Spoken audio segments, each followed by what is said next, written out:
Okay.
5 objects, J, K, L, M, and N, are to be stacked one on top of the other. Their resulting positions are numbered from 1 through 5 from bottom to top. The resulting stack must meet the following restrictions. All right, so the first thing we can notice is that the primary players are 5 objects. We'll make a list of them here so that we can keep track of them. We've got J, K, L, M, and N. Now, what are we doing with these objects? Well, they're stacked vertically, and we're basically meant to determine what order they're stacked in. We're not seeing any kind of grouping action happening, so that means that this is a classic ordering setup. Let's make a diagram that looks like our situation. 5 objects stacked one on top of another. And that can look like 5 spots in a vertical column.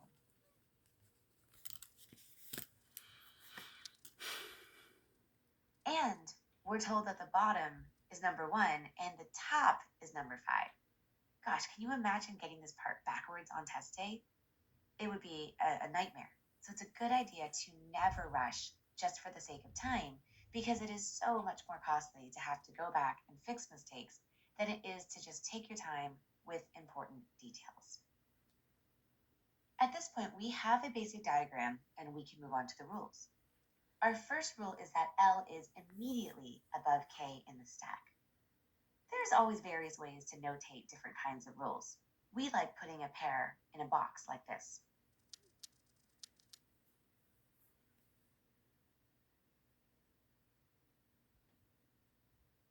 Our second rule is that J is not in position 1. Whenever we can mark a rule directly in our diagram, it's a good idea to do so instead of noting it off to the side. This way it's clearer, we see it all the time. We can show that J isn't in position 1 by writing J with a line through it.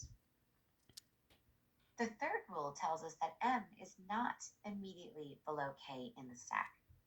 We can illustrate this in a similar way as we did in Rule 1, except this time we can put a line through it to show that this situation doesn't happen.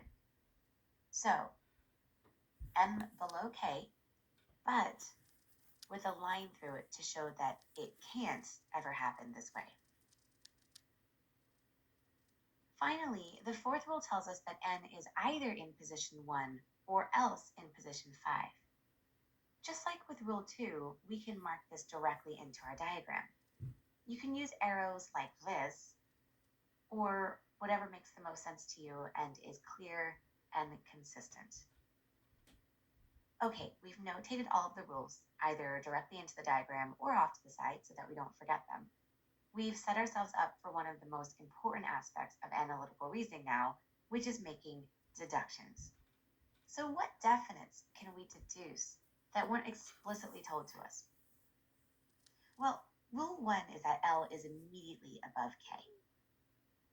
If we think about combinations for where these two could go, there's just too many of them. So we don't want to sit there on test day and think, where are all the places that L and K could go?